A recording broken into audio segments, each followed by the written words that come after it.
All right, everybody, welcome back to another episode of On Cycle. It's after finals. We're home.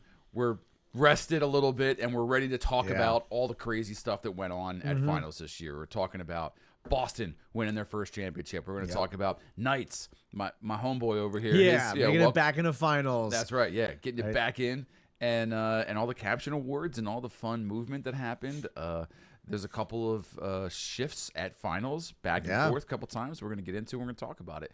So make sure you stick around and do that. But before we do all that stuff, let's get into some of the business side of the house. Yeah, someone's got to keep the lights on here. Yeah, right. We got to keep this thing going. Number one, what I want to say is thank you to everybody who has tuned in this season. For we'll call it our second season of the podcast. Yeah. We grew a lot this year. Tremendously, Things that happened to us this year, we became monetized by YouTube, which it sounds a little self-serving, but really it's great for us because now we have a growing scholarship fund. Yeah, right. We talked about this the very first episode that we ever did before we even got any of the equipment to set this up. That this was one of our main missions of this podcast, right? Was to make a scholarship fund to help more kids march drum corps and achieve those dreams. That's right. And with being monetized, we can finally actually start to really build that scholarship fund. Yeah. So some of the fun statistics up to this point, right? In the last 365 days, this is just 365 days because we've been around a little bit longer than that. We've grown by over 1,000 subscribers just in the last 365 days. We have grossed over 100,000 views on the channel. And That's wild. And you have tuned in to watch over 10,000 hours of us just talk about drum corps, which is wild. And all of that put together, the last 40 days. Yeah. Just 40 days. Your time spending with us and the amount of things you've watched or consumed through our channel has helped raise over $150 for scholarship for next year. That's just the last 40 days. Yeah, and that's pretty much right when we were able to get monetized, right? Pretty much right at the start of that. Yep. So a great amount of growth. Hopefully, we're coming to like the off season a little bit, but hopefully we're going to see a similar amount of growing and views. Views and time spent watching coming in that keeps growing that scholarship fund so that we can hopefully have a pretty, hefty, robust, a robust, robust portfolio. Yeah, that's right. To give out some scholarships and help people march. And if you're interested in understanding how we're going to do that, we have a Patreon set up that's specifically for the scholarship fund. That Patreon is just On Cycle Patreon. You can find it there. I'll put a link right in this area here. And really what it does is your donations there go directly to the scholarship fund, but it's more than just that. It's a community event where if you are a donating member every month and you donate at a minimum $5 a month, you gain one vote for the next season's upcoming scholarship fund. So you donate $5 every month for an entire year, you have 12 votes. So when we start to look at applications, we start to look at people who are writing into us to say, hey, I want to march here, I want to do this, whatever the scholarship is going to be for. You get to decide kind of who has the best write-in. So your time spent with us, the money that you are donating towards that scholarship fund is going directly to the person who you believe is most deserving of that effort or that assistance that they need to kind of go on and live their dreams, much like all of us have already done once before. So go check out the Patreon if you want to. And if you don't have the cash, because most drum corps heads are high school and poor college kids. Yeah, or teachers. Just keep watching. Just keep watching the channel. That's all you have to do. Right. If you want to contribute in a more direct way, go to the Patreon, right? But if you can't quite, swing that, which we get, right? Times is tough. The next best thing you can do is keep watching and share it. That's right. Share it with your friends, right? Share it, keep talking about it, comment on it, get more engagement so that we can keep growing this and we can just keep getting that sort of passive addition to the scholarship fund from YouTube's monetization directly. Right. Really what I'm looking to get into is I really want us to bring back lot fights, but with podcast channels. Oh. So we're going to fight the Funliners guys. We're going to fight the Meet the Bus people. We're going to fight the On the Water Break people. Yeah, we're going to fight the Age Out Podcast the people. Age Out Podcast. Right. They're drummer guys. I don't really care about them. But we just want to get in and get. No, we're just kidding. We love all that content. Watch it all. Go check out those channels. They're incredible channels. They have really great content. I thought what you were gonna aim towards was we hope that the channel grows enough that our monetization is large enough that we can sort of make a Star of Indiana 2 and just entirely fund our own drum corps. How incredible would that be? We just be the on cycle drum corps. Yeah, the on cyclers. Yeah. It's just a bunch of guys on unicycles, you know. Stupid. It's so dumb. Who would ever put a bike on the field? Anyway, find out if you keep watching the episode. That's right. So, all right. Anyway, so now that that's all done, thank you all for going through a little bit of housekeeping. A little housekeeping part for us. It's the end of the season, like we said. Robbie and I just came back from finals, and we had a lot of thank yous. So we'll just go ahead and say thank you for anybody who's congratulating us because we won our DCI all age thing this year, which is great. Appreciate that. Thank you so much. But really, what we want to talk about is the Worlds. Yeah, world class, the top 12 finalists. That's what everyone wants to talk about, right? Right. Yeah, we'll have a react to our own show. Maybe some of the other all age shows. This year. I think that'd be fun. Yeah, if you like the all age show, I actually dropped a thing on the channel a couple days ago, which is just me playing in conjunction my head cam in conjunction with the finals run. Yeah, I think it's a really cool way to view, and you can sort of pick out you and me at a bunch of points. I'm in your camera a lot. I'm near you most of the show for whatever reason. Again, every time they're like we run some real power, they just like put Robbie and Mike up on the front sideline. They put me in second Mellowland this year because they were like, we need to beef up that bottom end, and then I was like, I'm never going to see you, and somehow I'm still next to you. We're to each other for half the show. Yeah. So anyway. So let's talk about one of the cool things I would say for you is number 12. Yeah, Blue Knights making it back into finals pretty solidly, with their show Drip. Yeah. Great show. The performance quality of Blue Knights the past couple of years has skyrocketed. I've said this I think in our San Antonio recap episode, but the difference in quality between the last time Knights made finals in 23 with Unharnessed and this year. It's two completely different drum corps. Yeah, 100%. I always say I think drum corps was still getting most drum corps were still getting their feet back under them in the 22-23 season. 23 Blue Knights sounds like a high school band compared to Blue Knights this year. Yeah. They sounded incredible this year. I was so good this year. So impressed with their horn line sound this year. Really great, impressed. And I think their horn line was consistently placing one or two above. The 12th place placement. Finals? Did they end up let's check where Brass ended up in 10th. Yeah, right. That's solid. Above Troopers, I guess, and above Troopers and above Cavies. Right. So solidly, a nice 8.9 for both breakdowns there. Always proud to see it because that was the tradition when I was there. And you always want to be the section, unless you're in first place, but you always want to be the section that's outscoring your overall placement a little bit because that means you're doing your job. Yeah, exactly. Yeah, right? Nobody can look at you and go, well, you guys just, you're.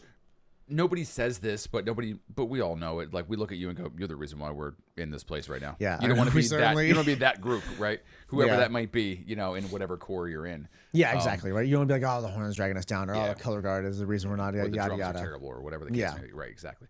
But really cool. I think the show is super cool. Very atmospheric at points. Beautiful ballad.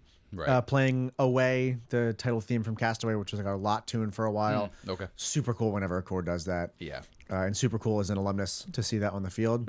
Yeah. I just wish they were in better uniforms. If you watch the uniform episode, that's been our only gripe this year about them. I will say this is that they didn't look. I mean, they look bad, but they didn't look as bad. Not nearly as bad in person, and especially from a finals perspective. Yeah. And the kids are moving in them. Well, right, they're performing very well. Yeah, moving very well. And the show was good. I have nothing.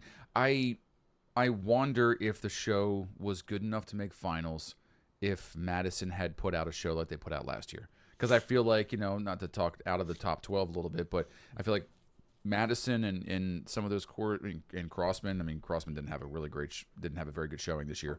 But if those cores were pushing hard against that, would Knights have done that? Maybe. And I will say yes.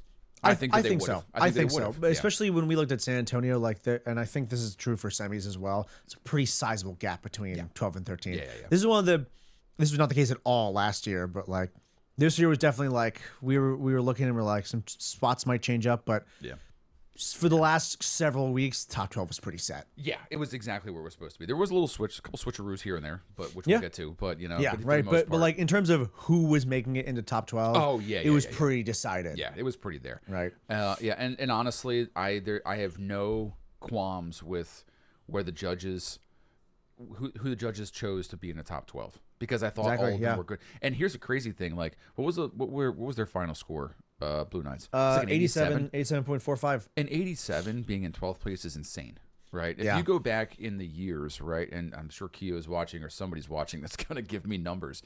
But in 87 to make finals, like just to make finals, that shows the growth and the quality of these organizations and what they've been doing. Because you could make finals back in the early 2000s with like a 79, 82, you're like, right in that range. And everybody was like, that's what you're supposed usually to like be mid to low 80s for the past couple of years was his final scores. And it's not a judging inflation thing, and I don't think it has anything to do with that. I think it really just has to do with the quality of not only the top 12, but it really has to do with the quality of the 6 to 15 spots have been consistently better and better the past few years. I think it's really cool to see. 13 through 18 right now is very competitive. Yeah. And there's a lot of very good cores that are really chomping at the bits to get in and fight into there. Madison was there last year and then pop back out. They're going to come back next year. It's going to be great. Yep.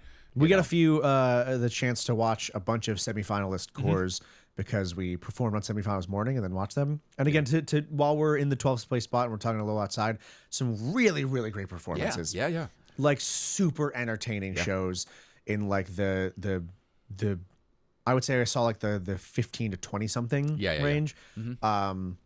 I think Gold is the one that did the Sweeney Todd show. Yeah. Super fun. That was really cool. Pat Crest was awesome. Yeah. They were maybe my favorite like semi-finalist show with although the name is so dumb. Yeah, what was it? It's the Garden of Eden show. Yeah. The title is It Sin Our Nature. Yeah. Look, whose dad named that show? Yeah, right. But we talked about how awesome the uniforms were, and I think their show is super entertaining. What's fun is, and I watched their show earlier in the season, and I didn't quite understand it. And then I did watch it at semis because I was sitting down front. And you're right, super entertaining. And I didn't get that the 7 Deadly Sins were like in the show until I was like, where's all this cash coming from? There's a part where they just throw money everywhere. It's greed. And I was like, and I stopped and I was like, what did I just watch? And then I could associate all that stuff. I was like, great job, good design. I think they're definitely Pat Crest feels like the next first time in finals core. It's coming up. Could be Music City. I could see Music City. I was also going to say Music City is great. Their brass. Awesome, and is way outscoring their placement. I have a friend who's been driving truck for them for the last few seasons, and he has nothing but great things to say about the environment, about the education level, and everything that's going on, the way they take care of their people. And I've said it before 100 times: like when you take care of kids, kids stay. Yep. And that's how you grow. That's how you grow. You keep writing good shows. You take care of the kids so that even when they get a year, they don't go, oh, well, now I can make a top 12 course. And but they're like, I could, but I like it here. And I want to, and it's fun it would be fun being a vet here. Right. It's one of those things when you get a 17 or 18-year-old, they'll go, I want to do another year here at 19. And then maybe you get a 20-year-old that goes, I'm really like, I want to be here to support my core, right? And then like Grace did at Crossman, exactly. Right? And occasionally, then you get some kids that are like, okay, so I haven't made finals yet. I would really love my last season, so they go 21, and then which is totally fine. I don't think it's a bad thing to go and look at increasing your educational level and your experience, with some things with a different core. That's okay. Right. It's what most people do. Yeah, exactly. Right. I mean, it's what Adam did, hopping to Blue Devils for this year, right? Makes sense. So anyway, so kudos to all you guys trying to fight for 12. I think it's great. I would love to do some react videos to like the semifinalist cores. Definitely. Idea. Yeah, we should watch a few of those. Screw those 12 to 8 guys. Let's just do 13 and below. We got a few of them. We got Coltz in there. Yeah. And we'll eventually get Knights. We'll definitely look at Knights. So Knights were there. They were pretty solid in 12th, and then who Coltz was in 11th. Now transitioning naturally to them. We got to see them live as well from behind, but like still. I was off to the side. I was like, you were off by there? Yeah, I was like right where they cut you off to walk in. Yeah, I got to watch most of it. I got to tell you this: they were moving. Oh, they are one of the watching some of their drill. I was very impressed. Technique was 11th place technique, but what they're asking their members to do was crazy. And I was like, yeah, keeping up with the trend that you've noticed the past 4 years. Exactly. Where Yeah. like they're like, we're gonna push the members. Yeah, you know? they are pushing them hard, and their show was Pays pretty off. entertaining. The colors work better in person. Yeah, I had my still like. I had my like, all right, what's going on here? And it grew on me. It grew on me a little bit more than it did first at the beginning of the season. It works well enough. Seeing the color switches and change in person was really cool. Those are cool. I watched Yeah, the for sure. finals, and they played very well and moved very well at finals, I thought. So Yeah, for sure. Excuse me for a moment. Got that finals crud still creeping around in me like everybody else. we get through finals week, and your body's like, oh, we can rest now. Yeah. 3 months of beating yourself to death. Yeah. But so I think Colts and Knights were solidly where they should be. The gap opened up a little more, which I was a little bummed to see, but yeah, I think it tracks. It makes sense. Yeah, I mean, just from a cleanliness factor, and all those other things too. I think design really put Colts ahead of Knights. I think some design moments in Knights I liked a lot more than anything in Colts, but I think just overall Colts had more of the full package. Yeah, just a package thing. Yeah, absolutely. I agree with that. And then dude, 10th place. Let me tell you right now. Yeah. I cried like a baby back bitch. Maybe when they're sending them off and they do the whole thing like, you know. Yeah. Troops show grew on me by an order of magnitude every time I watched it. Yeah. I remember we watched that show initially, and I think it's partially due to some design stuff and just some, the fact that early shows are always kind of bare bones. Right. And I think also the performers were not fully locked into it yet. Yeah. But I think both of us started off the year being a little iffy on Trooper Show. I think we're kind of like, oh, this feels like a step down, right? Yeah, I felt that. But now by the end, I think it's a nice, really solid capstone to the tetralogy that they have built over the past 4 years. Well, you know what's really cool And too is I was gonna say to comment on it, like I have to think through all of them, but maybe one of the best down endings ever in drum corps. It is. It's impressive because it's so long. It is. It's like a very full long movement. Yeah. But it's so well done, and like it feels important. Yes. And it feels genuine. Oh, God, you're absolutely. That's a nail on the head. Important and genuine are two great words to use. It's one of those moments that like I remember watching it and being like, this is like so close to being melodramatic and cheesy. Like on paper, it feels like it might be, right? But the staging and the performers sell it so well that you can't help but feel anything other than a real, genuine, emotional performance from everybody on the stage. And you can see anytime they cut to close-ups, the whole corps is just weeping the whole time. They're giving it everything they got. I love that they brought back the young lady, and her name is eluding me right now, who played the cello in the beginning of the tetralogy. Yes. Kicked it off with Voracious. Voracious, yes. They brought her back. I actually was at the practice the very first day she was back, and they were like working her in, and I didn't like it originally when I saw it. I was like, this feels a little heavy-handed. And kind of like, do we need this? Yeah, and they took away that beautiful baritone solo, euphonium solo that kid had, and he was gorgeous. If you're watching baritone solo, man, we missed you. Beautiful. Yeah. But what they did at finals was they allowed him to double up with her on it. That's a good way to do it. Yeah, like I watched it and I was like, that is what I wanted when I first saw it. And he's killing it. Like even just for design purposes, so good. Don't take solo performance opportunities away from people who deserve it. Yeah, and it's good. It's cool that they brought her back and like all that part, and then they had the oil drums. Like the only thing I really didn't see, and correct me if I'm wrong out there in TV land, is anything that I really wanted that stupid sun to come back. I know. For like just 1 second, I'm like, oh, there it is. Like, or tell me, was there a pan? Because that's made out of pots and pans for Walmart. Oh yeah. Was there a pan you guys kept and you just kind of left underneath the pit or something? Like, did it exist somewhere? Because that would be cool. But there's just pieces. Homage. There's pieces. Oh, the devil showed back up. At finals, he was there. He's right up front, right before what's his face dies. The main character dies, and I don't think that was in the whole season. I think it was only in there just towards the end. I'm sure. So it was like these really great moments that they added throughout the season to really help sustain and build. also their highest score of all time. Yeah, I think 90 points. First time they had like a 90 at finals. Yes. I think. Yeah, no, it's the first time they had 90 ever. Really? Ever. They might have had maybe back in like the 80s or something. But no, they've never. Sure? I'm positive. This is the highest scoring show of all time for them. This is their highest scoring show. Good. And they had 90 before finals. They had it in semis or something like that too. I can't remember what it was. But a lot of times, like those like 10 to 12 spots will drop down a little bit as the spread widens at finals. So it's cool to see them not drop below 90. But that's the other thing too. It's 90. They have a 90 in 10th place. It's wild. You usually only hit 90 by like 8th place. Yeah, 8th or 7th in some cases. Yeah, it's wild how competitive this season was from a scoring standpoint. So for all my Troopers fans out there, you guys know I'm a little bit of a Troopers fangirl when it comes to that stuff, and they're great. I think my version of my home core. I mean, I think they've won. I think they've won audience favorite. Oh God, yeah. So many times. Yeah, absolutely. It's like them and Phantom. Did they win audience favorite this year? I forget. I think I want to say. It's either them or Phantom. I don't think they won. No, Phantom I thought won last year. I think they did last year. Yeah, I think they did last year. I don't think Troop won this year. I can't remember though. I think they won 2 years. Through 23, I guess, because it was the first time they had been back in finals in a 22 long time. was the first time they were back in finals. Oh, were they back in? Yeah, maybe that's when. I know because they booted out Knights. So like, come on. Yeah, whatever it was. It's a great show. And it's really solid. Yeah, it's the only show that I got emotional at this year.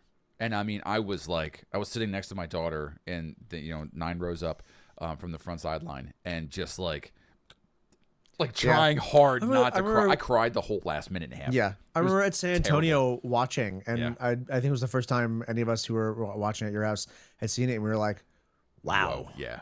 Wow. Like, I don't mean to insinuate that people are making stuff up on the internet, but I saw a post by Tim Snyder, I think, when they first put that out, and he was like, I don't care if you hate it. We love it. And I was like, Nobody hates it. Nobody hates it. You're making things up.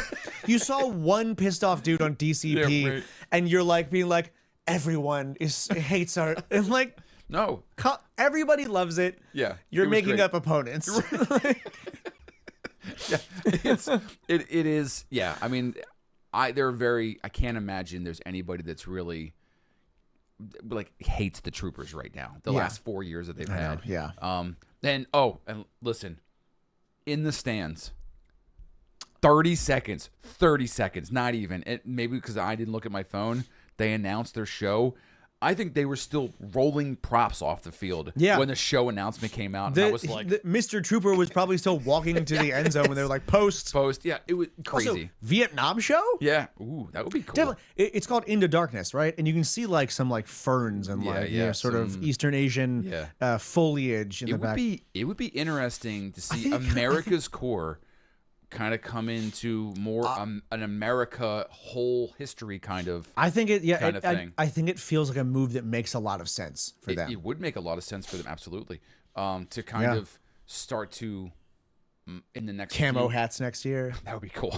That would be super cool. It's neat to think because they could do like a 7th Cav thing. I mean, there's a cavalry. I mean, there's the military. I mean, that's where their original roots are from. It would be really cool to see what they do with it. I'm very curious. I'm very curious to see what's going to happen. They're going to play Fortunate Son. God, that would be cool. It's going to be part of their rec. I'm calling it now. Right. I hope you're right. I got to go back and find the clip of you saying that it's going to be kinetic noise. Exactly. I got to find it.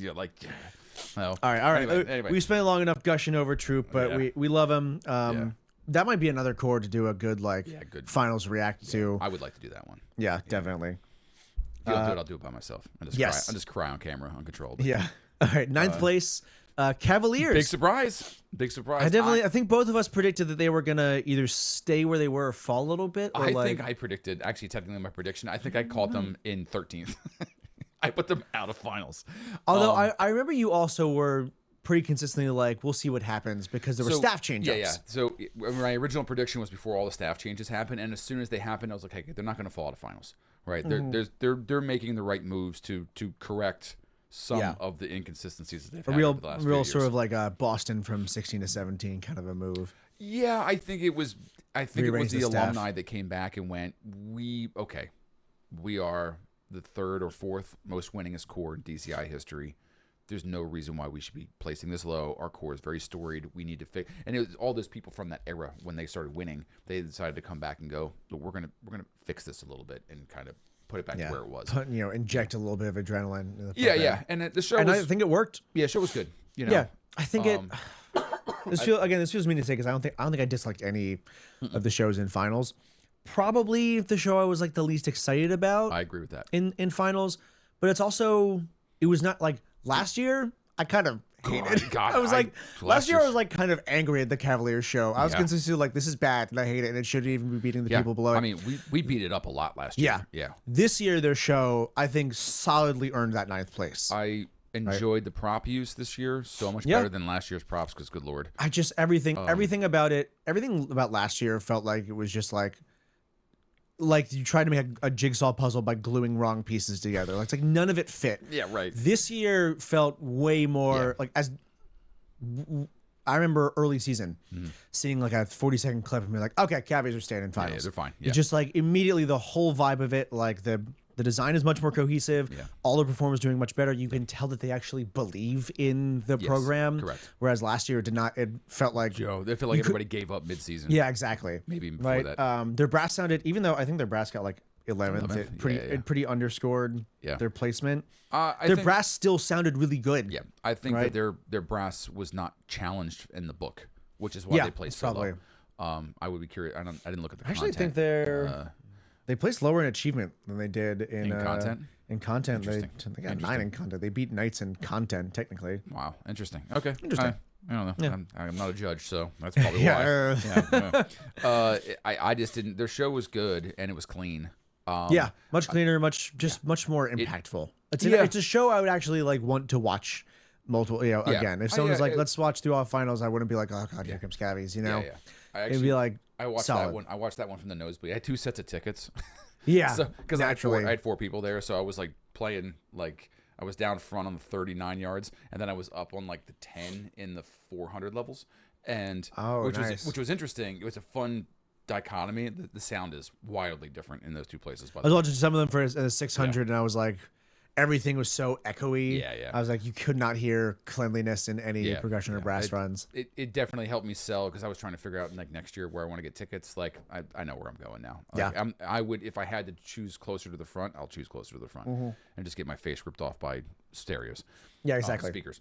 But yeah, their show was fine. It was good. I'm happy that they figured some things out. Yeah. I'm curious to see what happens next year. That's exactly what I was very thinking. curious. It's curious to see what happens next year. Hopefully they'll continue an upwards trend. They did not have a show where I think young men, I was going to say young men and women, but young men are going to look at their show and go, I want to be a Cavalier because of that show, right? So they're not going to be drawing a ton of a talent above where their position is.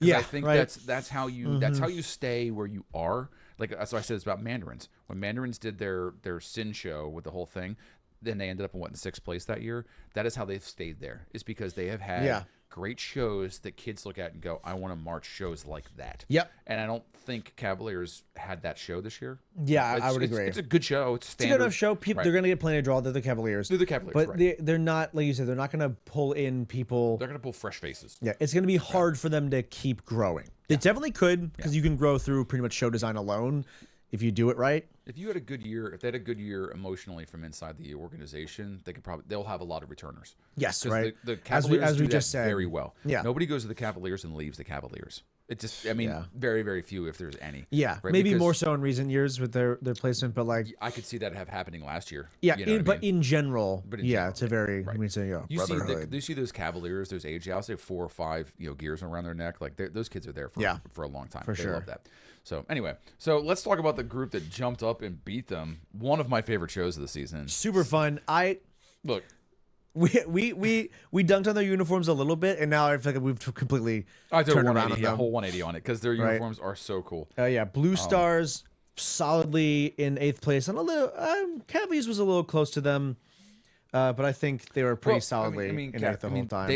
They were in 9th place going into finals. They jumped Cavaliers. Oh, yeah? They jumped. Cavaliers were in 8th, and they did a swap, and at finals, which everybody was like, and I remember, I don't think I was sitting next to Steven when it happened, and I was like, they're going, like, Stars is going to jump. They're because their show was so electric and so fun. And we're just talking about bicycles on the field. They had a bicycle on the field. Bicycle on the field. Nice little callback to 2008 or 9. Yeah, whatever it was. Yeah. To Velvet Nights, back in the 90s. But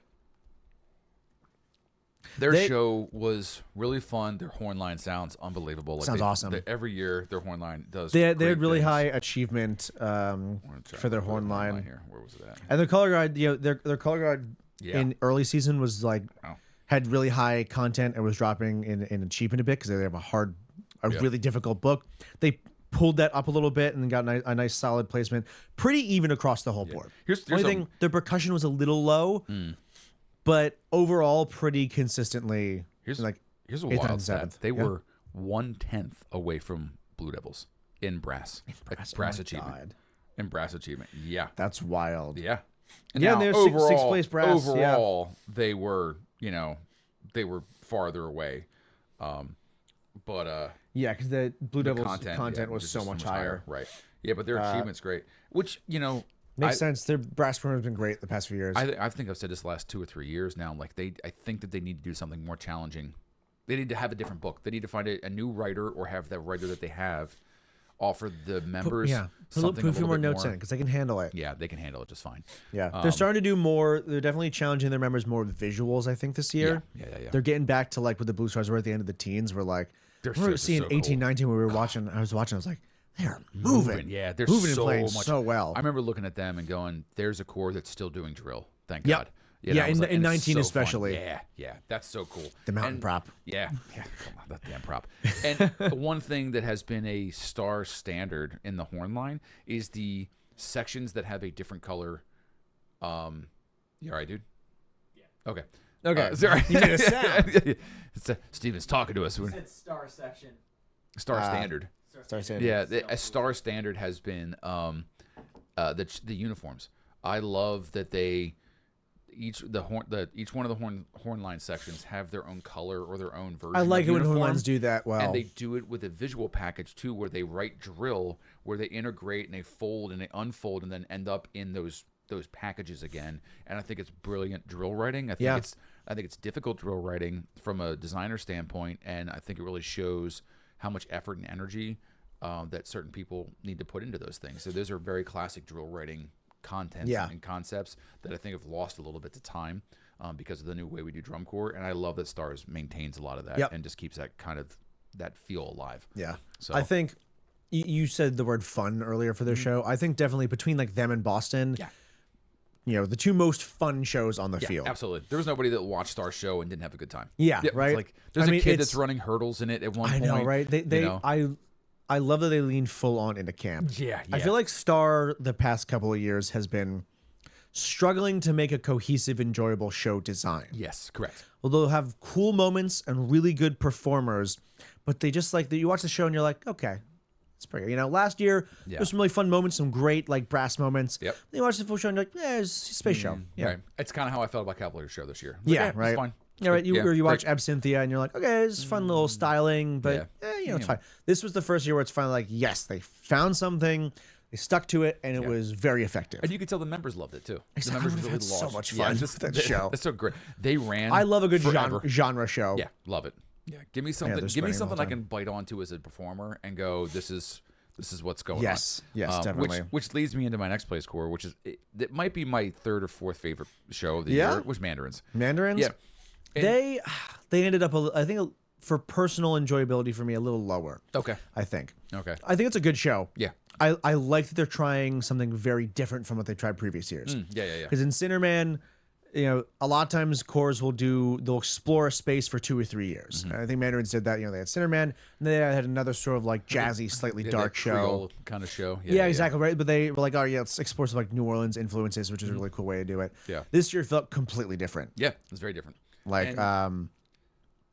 But I think they did the same thing as they did last year, where they got pretty much the same sort of placement, and they were like, "We are here to stay in the middle pack of finals and try to climb. We're not going to get kicked out." This year sold me on the whether or not Mandarins were going to stay a contender for the next couple of years. It's hard to do 3 times in a row to stay in that sort of range, and not that's get kicked out. It's a difficult spot. You are fighting every single core above them has a championship. Yep. At some point, every single core now. That's true. Now every core above them, all those top 6 cores have won at least one DCI championship. Yeah. So you're slugging it out with world champions. And one below them. And there's several, Cavaliers have several championships below them. So, you're dealing with really, really, really good organizations, and you're the new kid on the block coming in and trying to be relevant. And it's tough. Their show is so great. It's a little campy because it's a little on the nose, but I love throughout the entire show there's just random people falling down. Like it's a simple effective thing, motif. And then and I see it and it just pops out at you. And if you watch the performers during it, I find it personally hilarious because they fall down. They fall down in this very cartoony kind of way of falling down, but when they stand back up, they smile like big grinning idiots. I'm back. They're like, they go back to playing. That their version of Nick was telling them to smile as they came back up. Smile. You got to. It makes sense though, again, but it's one of those situations where it makes sense. Where it sells the effect that you're going for. Yeah. And you gotta go big and you gotta perform. Well, it draws the crowd to that person in that moment. If you're going to be this eyesore in this moment, you better have a reason or something to do. So I really enjoyed it. I thought the ending of it was a little flat from a performer standpoint. Like everything was so fast and so really engaging from a marching standpoint, a visual standpoint. And then once it got toward the end, I felt like the visual standpoint at the end got a little flat. It was cool. I liked the big arc. I like all the things falling down. It was the best way to end it. But getting into that, I felt kind of slowed down too much. And then everything just... I know exactly what you mean. Yeah. I would agree. But I mean, still, it's a solid show. And they solid. They sat 7th all year. They weren't moving up, and they definitely were on weren't moving an down. island. I mean, they sure were. Basically 1.7 points below them, and then 1.5 points above them. Yeah, right. So nobody was catching them, and they weren't catching anybody. Yeah, exactly. Yeah, Stars was not touching them. They were not touching Phantom. Yeah. So speaking of Phantom, as we move on, do you want to? I feel like we can talk about the last 6 cores in pairs slightly if we want to talk about numbers. Okay. You want to do that a little bit? Sure. or I'm excited. Right. Tell me, buddy. Right. What do you want to do? Right. We've talked about this in our San Antonio, but the sort of brackets that cores fall into. Yeah. Crown and Phantom. I think similarly, although SCV was below them, but similarly duking out for their respective spots. Right. This time Crown took the lead. And as much as I like Phantom's show much more, I think that makes sense.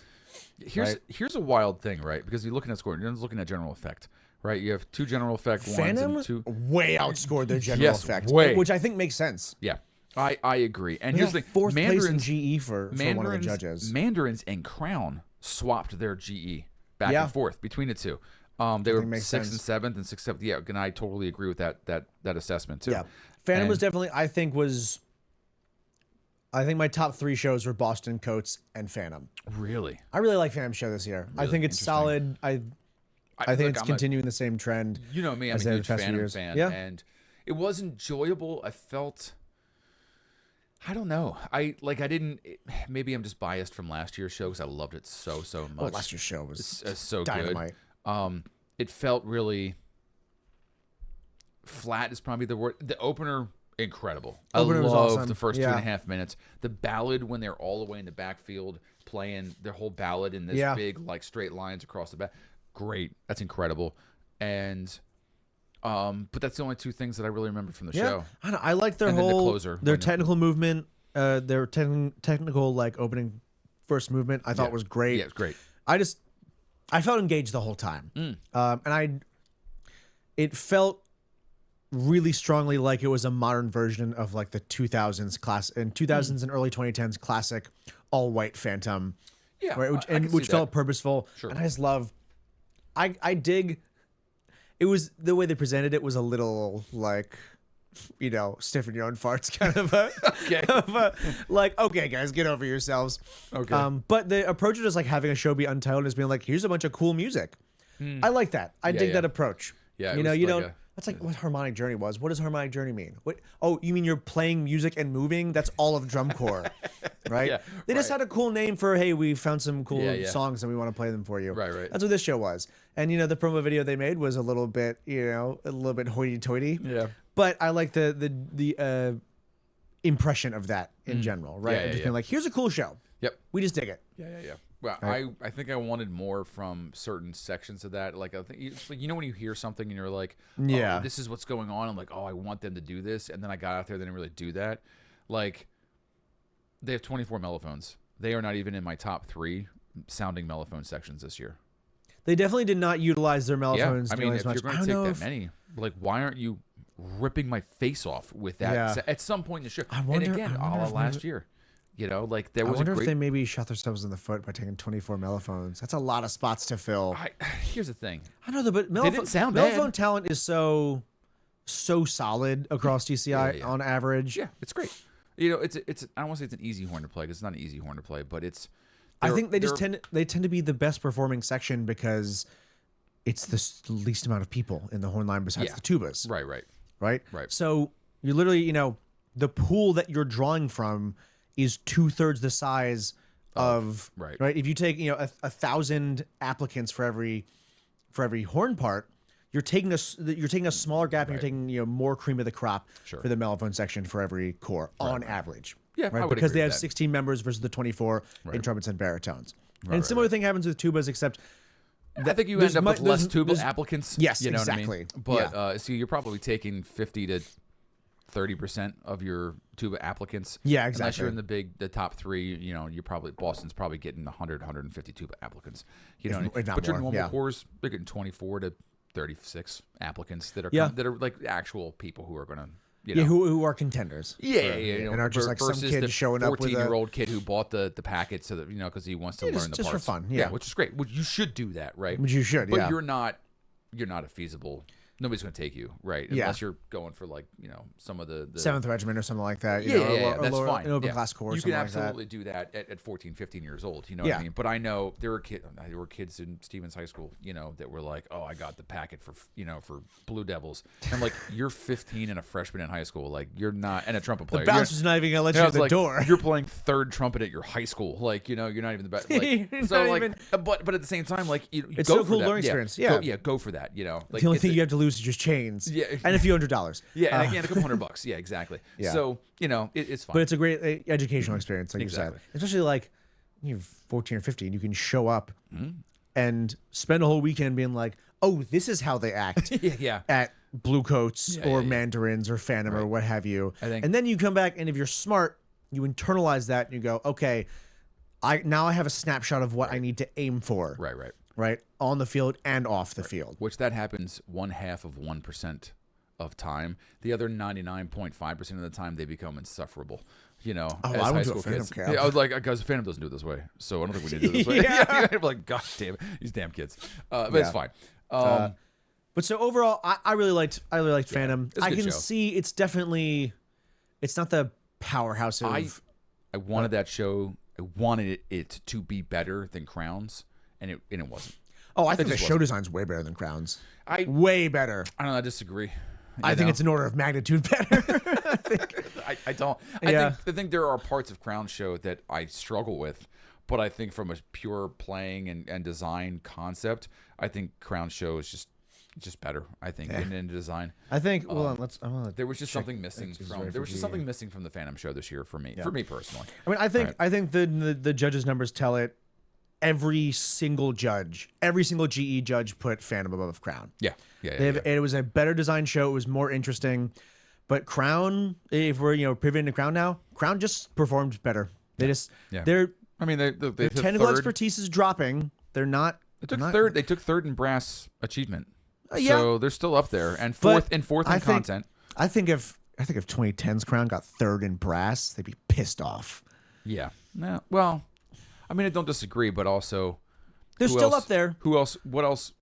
Other cores are doing everything that the Crown did 15 years ago. Exactly. They're all doing it now. Crowns, unfortunately, I think Crown's horn line is becoming less and less special. They still sound awesome. Correct, 100%. But it's not like even in the years they're not the anomaly exactly. anymore. Yeah, they're not. There's other cores that sound. I mean, honestly, as far as brass playing goes, I put Boston and Bluecoats above them. I put SCV above them as well. God, this year, man, jeez, they sounded good. We'll talk about that in a second. But But yeah, I would even do that too. Yeah, I think they're still pulling a ton of talent. They're still Crown. Oh, they're still right? Crown. They're still. And like I That's said, that's the reason that they pretty solidly outplaced Fanta by the end. Is Their they were just opening performing hit it better. is so freaking good. It's cool. Yeah, it's so good. Yeah. It's so powerful. It is unbelievable. It's awesome, and it's cool to.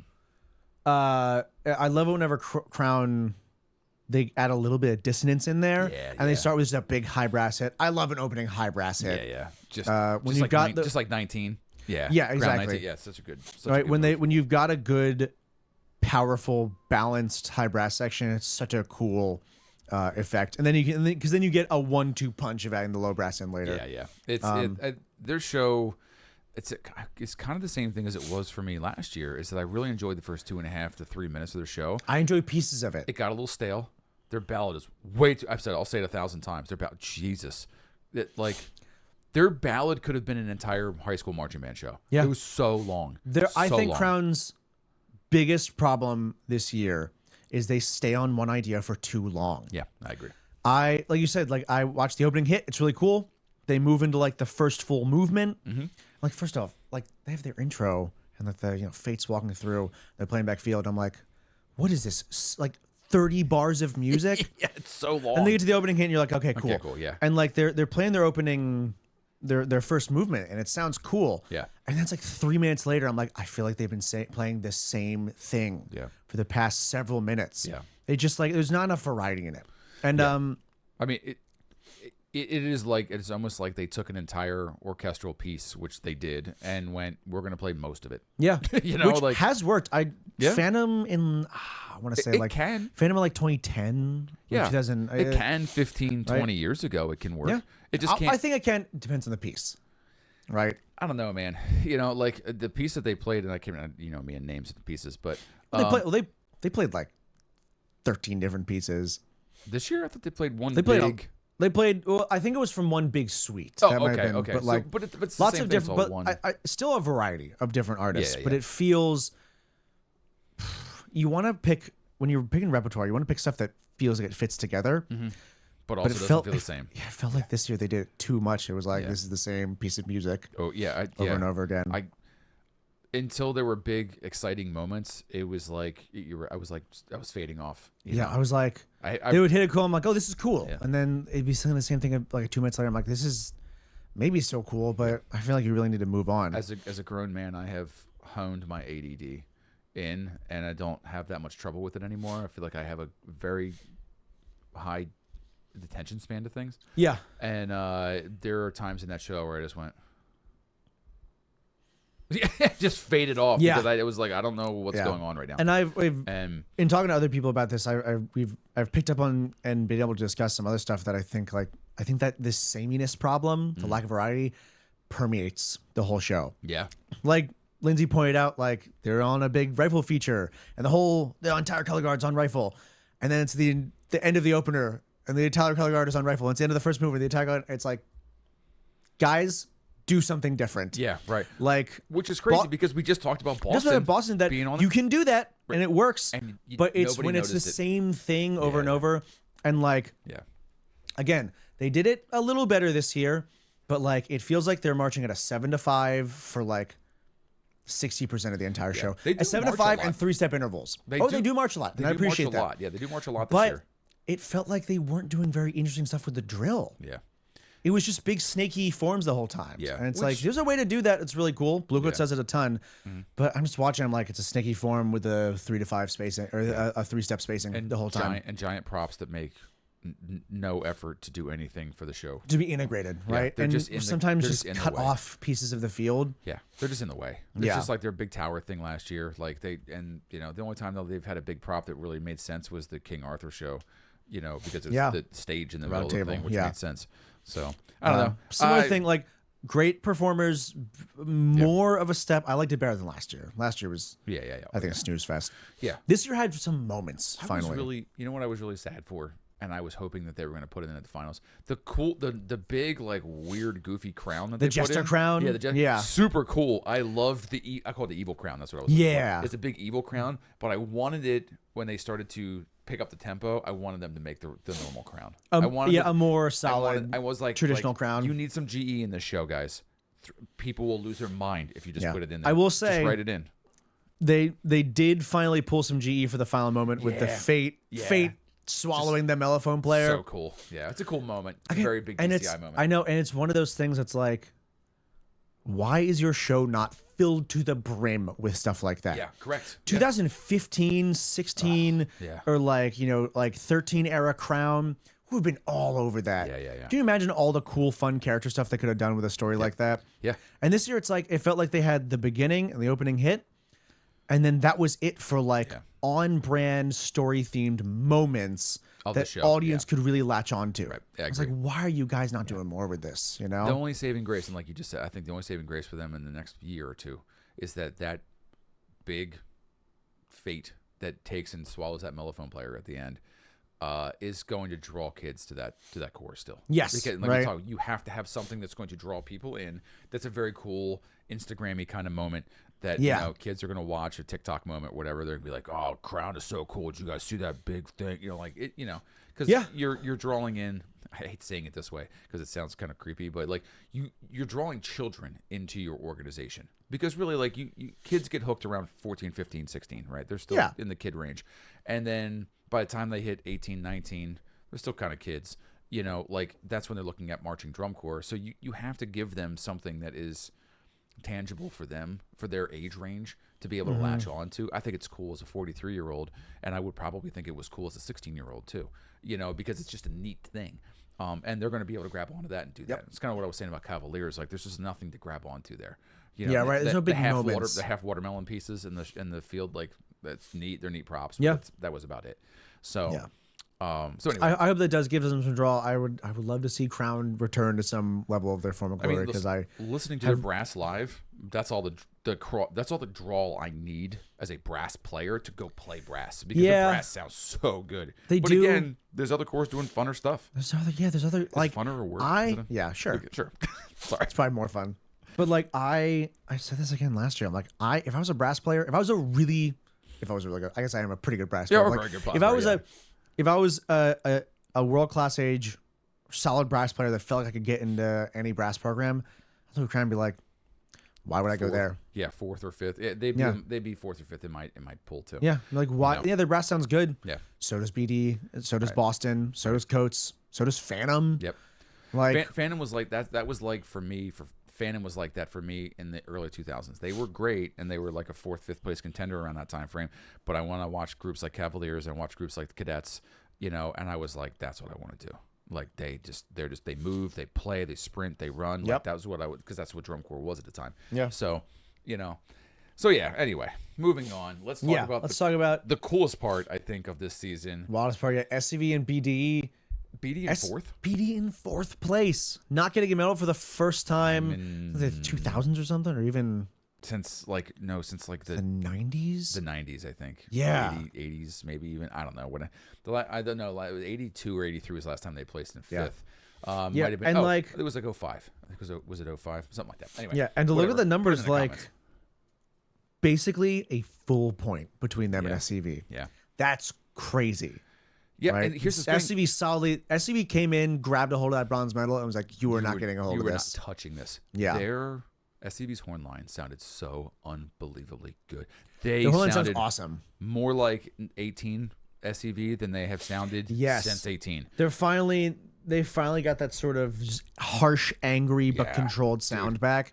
You can hear it in the first hit. There's the one set where they're like in a 45. Most of the horn lines in a 45 this way, and then the mellophones are kind of coming in on the diagonal. And it's just a line of mellophones. It is the loudest thing I think I've ever heard in my entire life when coming from a mellophone section. I was like, oh, God, it was so unbelievably awesome. And I was just so wild because Jesus. Their horn line was one of the quietest finals horn lines last year. Yeah. It felt I think strong. I think the book was written for that last year. Yeah, I didn't feel like it felt strong, but it felt like even when they were playing their all-out moments, I was like, it feels like a decibel or so lower than everything else. When you're playing loud moments, I think you have to give members a reason to play loud. Their last hit of the show last year was like 20 freaking bars long. I don't want to play that. You know what I mean? Like, G, there's a point. G. And you have to grow at the end. So what am I supposed to do with that, right? Yeah. And it's too much. I felt like this year they really gave the members some really fun stuff to do. Their guard was outstanding this year. Guard was They awesome. were so good this year. And I mean, look at this the first time. I think what did they place drums? The second, third? I think they were third in drums. That might be true. Let's check music progression. Third place and fourth in achievement, which is Blue Devils just beat them out, which is crazy. But 1 and 2 makes total sense for me. Also, you know, for like Boston and Bluecoats. 0.55 behind first place. Yeah, that's a big gap. I mean, Boston, Coates and especially Boston's progression was on fire. They were 0.35 behind in. Or 0.25 behind in percussion behind Bluecoats, and then 0.3 Bluecoats are 0.3 behind Boston because Boston at 20. So like it is for SCV's percussion to be, and this is not a knock on their percussion at all because they're fantastic. Yeah, to be third. Yeah, it's just crazy that Coates and Boston. Yeah, they're just that kind of progression. They were just that good this year. Yeah, and their horn line. I mean, what did they? I think they ended up in third. And their horn line, I think solidly third. They had a 2 in GE. Crown beat them in achievement, which visual, I suppose. Santa Clara visual proficiency. Somebody had content for them at number 1. Actually, the only judge for visual proficiency. He had the content at 9.9. They just didn't execute it apparently as well as they should have. And visual analysis, their visual package this year I thought was really good. All of their visual content was super high. Yeah, right? I thought it was great. I think it was really solid. They were doing weird, like strange, varied visual stuff that was really demanding for the members. And here's the other thing too crazy. We talk about Santa Clara and Bluecoats or Blue Devils together. They were 5th in horns, 5th in content and in achievement. And then it's crazy 6th, because it's not like they sound sound like a bad horn liner. They sound awesome. They don't at all. Yeah. And we kind of skipped over Blue Devils a little bit because we just want to talk about Santa Clara show. Yeah, and it almost feels faux pas to talk about the Blue Devils in 4th place. I almost feel like bad talking about it. I know. And you know me. Like, I'm a consummate Blue Devils hater, but this is the most enjoyable Blue Devils show I've watched in years. I think it's easily the most accessible and probably enjoyable post-COVID show that they've had. It's 100% the post. Yeah, post-COVID. I'm a big defender of the 2010s Blue Devils and show design. I know you are. But I think this year, it's weird. I think they made a more accessible show. I wonder if this sort of approach, because even if they weren't saying this out loud, that they were like, what can we do to get back in first place this year? Well, I mean, I think everybody says that. Everybody does, but everybody should say that. But especially that BD, right. Because it's the same thing as if Reading like fell out of third place or something, we'd be like, something went wrong, and we need to make sure we need to try and get back on right. Yeah. So I wonder if their approach was like, let's scale the difficulty and complexity of like our visual design package back a little bit and make sure that we're just cleaner than anyone else on the field. Right. And what that ended up happening, I think, made it a more accessible show, but also was the first time I think it was the least innovative that the Blue Devils visual package has felt since I've been watching since the 2000s, probably. Yeah, there wasn't anything super exciting visually for me in the Blue Devils package. But again, I think all the visual stuff worked. Yeah, yes, right. It worked because it sold the show theme, and the members are still performing. Yeah, they're so good. They still. Blue Devils members still move in a more modern, dancey way than pretty much anyone else on the field from a hornline perspective. Lou said it to me. He said it in a way. This is the way that I heard it from. He's like, the Blue Devils don't have brass players. They have dancers that have horns in their hands. Exactly. You know? And it's right. And even they're incredible. But I don't think that they really gave them that much to do this year. Yeah, they didn't give them nearly as much as they have in previous years. I think that they asked them to be more marchers and brass players this year. And not that they did poorly at it. It's just not their normal. Exactly. And I think that was like, when you talk about, when you were like, oh, what do the judges see in general effect, that gets Blue Devils these highest scores? I think it's that. I think it's like this super modern, this style of approach to show design and performance quality that nobody else does. And they scaled that back a little bit this year. And I think that's probably what hurt them. Is now suddenly judges are like, you're not really offering us anything unique and different from what all the other cores around you are doing. Yeah. Not nearly to the degree that you are in previous years. Yeah, and here's the thing. I don't think that they really look too much at previous years. I would hope that the judges aren't weighing what the current members are doing against what they've done in the past, right? You try not to. That was a big problem with what DCA judges would do to Bucks a while. It's being like, We'd have a show that was like a little worse, and they're like, "Oh, well, he's not as good as last year." It's like you're not supposed to be looking at last year. Yeah, what are you doing, man? Don't look at last year. Yeah, but like I think it's easy for it. It's fine for us to draw comparisons between them, and they're not. That's what the internet is for us to do those things and wave our fingers. Blue Devils always has a uniform that looks like Blue Devils, but if you put them in a different uniform, I think you'd have a hard time telling that they were the Blue Devils. They don't quite have that same. They don't have as much of that same sort of visual presence and uniqueness that they have in previous years. I think you'd still be able to tell. But like, I'm curious. Any previous year you watch a Blue Devils. Yeah. Even if you had them, they were just in rehearsal clothes. You watch and you go, "That's the Blue Devils." Yep, you see them. I'm being curious. I'm happy with the direction that they've taken. Yeah, I like it. The last 2 years, I've enjoyed their shows. I'm even more happy because, for all you nerds out there that are trying to go BDI next year, I'm going to me. I will ask them when I get there. Right when I'm there, and they're not going to take me. But why would they? You make it to BDI, yeah, make it to BDI. They're not going to take me. I'm way too old for them, and I can't dance. You have pretty decent I can dance just fine. Yeah. I don't have the joints and the body movement to make it look like I'm dancing. Just how much fine. is BDI can ask their members to dance? Though? I don't know, but that's what I mean. That if they're going more into this direction of their package. Yeah, I could do what they did this year. Yeah. No, it's not true. But I can hold my own. Anyway. Yeah. So, but anyway, my point is that I'll talk to them when I get out there, and I'll be like, "Guys, what are we doing? Right? We got to get back to championship status here." Which then I'll come back so that I can just be bad. I'll be like, "God, I can't believe they won again." And just be mad that they're back. Yeah. So, but anyway, let's. I'm cool with. Yeah. Finishing off the last two here. Let's get the last two. God, which so we just rewatched their championship performances. Yeah. And wow. Yeah, they're so good. We talked about this in our reacts a little bit, but like one of the first years in so long that we've been like, I'm fine with either of these two guys winning. I was totally fine. Such good shows. And they did, they went into semis. They swapped, yeah. They swapped. It was. I think Coltz was ahead, and then prelims, Boston won, semis, Coltz won, I think. What's the first one? The first one's prelims, right? Prelims, yeah. Okay, the first one's Boston won the first one. And then Boston won the first one, then semis Bluecoats won, and they went into finals in first place. Because they went on last. Yep. And then Boston ended up beating them out. And each time basically separated by 0.2. Yeah, right. Super close the whole time. And I'm pretty sure it was the GE judges that swapped them, which is why they ended up the way that they did. If you look at the scores, I'm pretty sure the first night GE went to Boston. The second night GE went to Bluecoats. And the third night, the GE went back to what's it? I will say this right now. I knew that they were going to win the Sanford on the first night. If you look at the scores, they were half a point ahead. Yeah, no one gets or 0.4 or half a point ahead in the stand. I was like, are you kidding me? No one gets a 20 on finals night and was not completely dominant the entire season. They had a 19-9 on prelims. At prelims, they had a 19-9. I remember that. Yeah, I remember seeing that. Wild. I was like, who? What? That's crazy.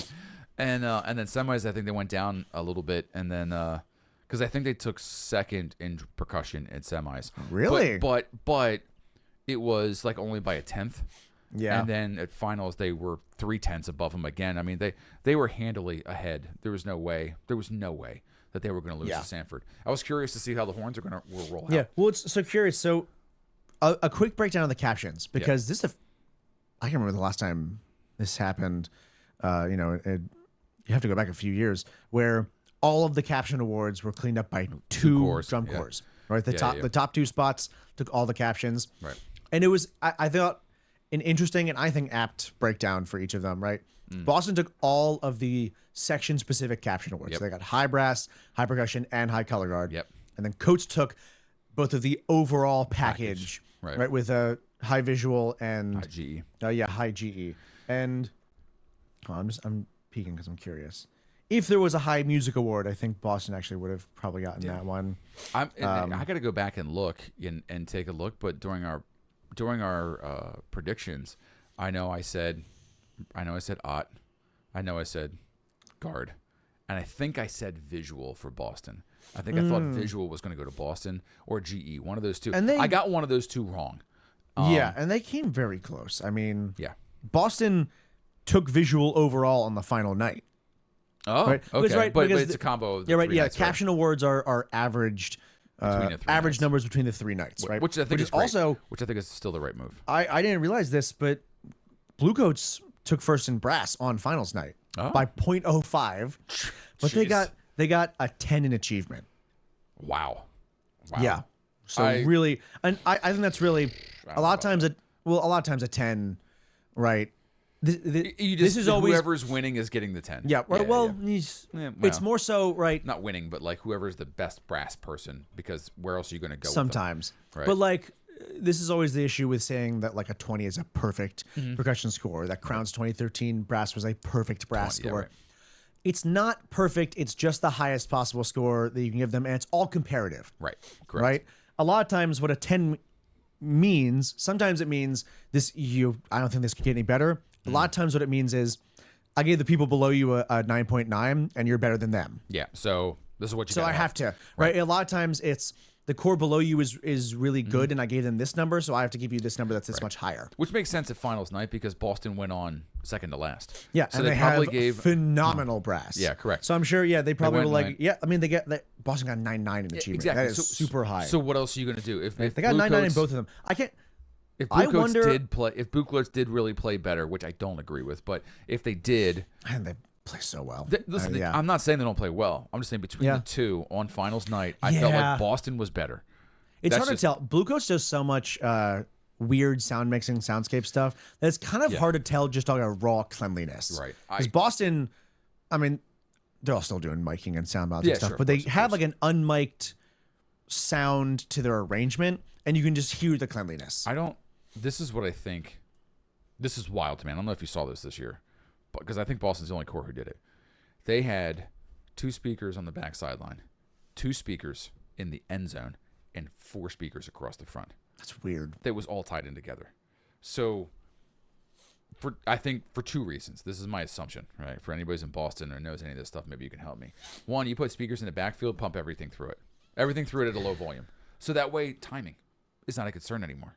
Because when they make it a timing nightmare, what do you mean? Well, there's a slight delay. Well, it's like following the Met. The Met's always behind you, So, I mean, or they time it that way. I don't know. Like it makes the most sense, and you have all the speakers over there on the sides too. So everything for the performer is kind of in the middle, and then it's all coming through the front at probably at a different time. Like, because you can just adjust the timing that it's coming through. And, but you can't put it ahead. I mean, you can't put it. I don't know. So I don't know. Whatever they did, obviously they did it well. Exactly. Yeah. Whatever they did. However, I'm not a sound guy, so I have no idea. How this shit I'm works. just saying from a literal laws of reality and physics perspective, you can't put the sound ahead when it's traveling back. I don't know. I don't know how or what they're doing. Yeah, or why I'd be super it. curious to know why they did that and what effect they were getting from it. But I will say this is that when I watched when I watched Boston's show, because I was sitting 9 rows in front of one of the biggest speakers for pretty much every drum corps, is that I didn't feel assaulted during their show. So I think putting those speakers toward the back sideline and everything, I'm balancing that sound. Makes it sort of like a fuller, bigger sound coming forward, so you could really hear more of what is going on, especially from a front row's perspective, because it is you just get absolutely pounded in the face with those sounds when you're in front of those speakers. So, but so I think there's that part of it, and like I just honestly I think their horn line plays better than Bluecoats. Yeah, different sounds. I just think they play better. Right, and it's 2 super different approaches to arrangement. It very much is, and they're both nailing it. I think that I think what they ask from a full brass ensemble, is much more difficult than what Bluecoats is being asked from a full brass ensemble. Yeah, well, Bluecoats has a lot of like interplay, correct, interchange things, and a lot of like featured soloists. Mm-hmm. Boston feels like the what was the staple of Crown of the 2010s, which is like we're just gonna have the entire horn line, this entire section, play this really technically demanding section. They're all going to play together, and it's going to sound clean. They do that more than I think any of the other top 5 cores. Yeah, I think maybe it's why Crown, I think it's why they. I think they're playing. I think they're playing a way more. I just mean as a full. Yeah, I get what you mean. Yeah, full like core everybody technical passage. Playing together. Crown does that pretty well still. They still do. I think they gave their players as many opportunities this year to do that. Yeah, correct. I'm not saying that's I think Boston definitely. I just thought it was interesting to see that Coltz technically pulled ahead on finals night. I think Boston definitely deserves the OT this year. Yeah, their whole 9 sounds 100%. So good. and is doing such complicated stuff. Yeah.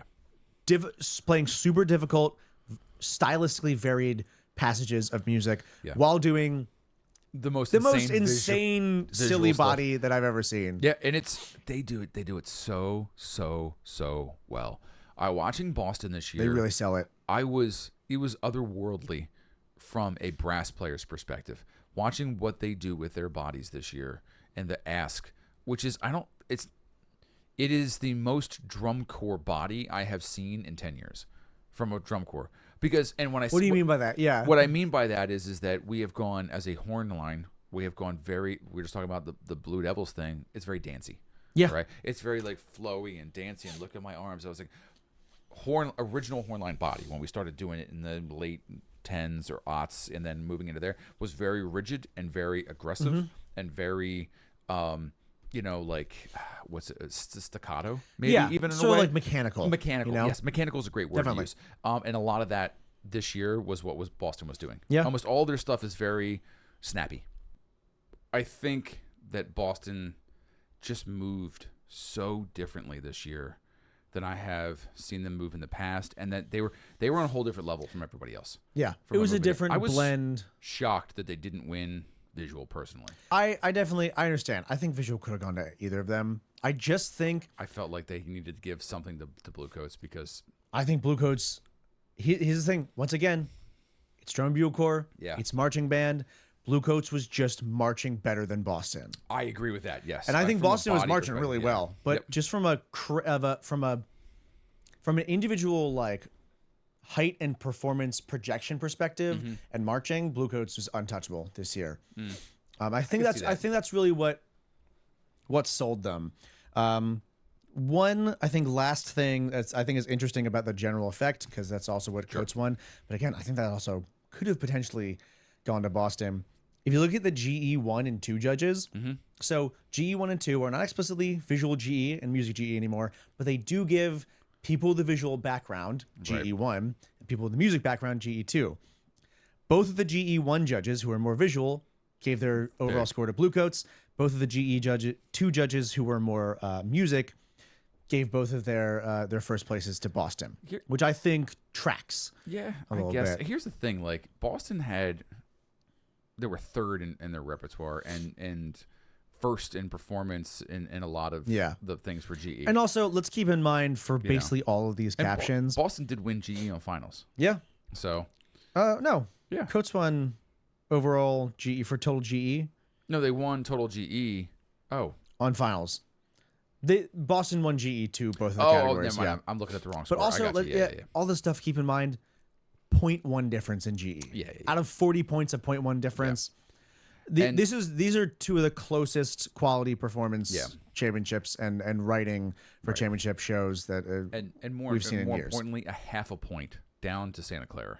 Yes. Like, so in a league of their own. Yeah, they're both of these cores were right next to each other. And like we said at the very beginning, I would have been happy with either of them winning. Would have been super cool for either. I think I'm a little more happy that Boston won, just because I love seeing a core get their first championship ever. Absolutely. And on an anniversary year for them, and with such a dynamic show. It's such a fun, slightly silly show. Right. Like, great. And selfishly, we predicted that.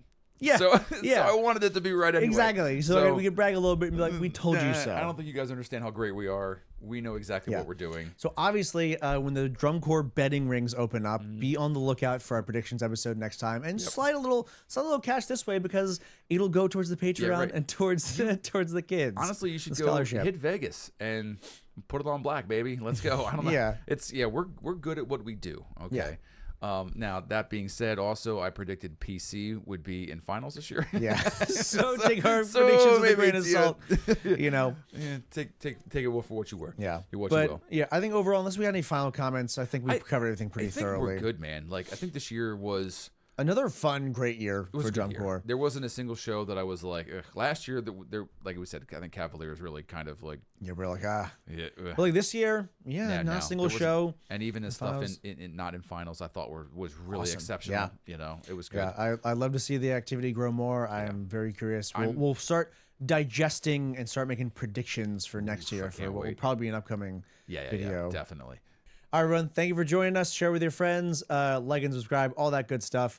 But we will see you next time, perhaps from a new place. Until then, off cycle.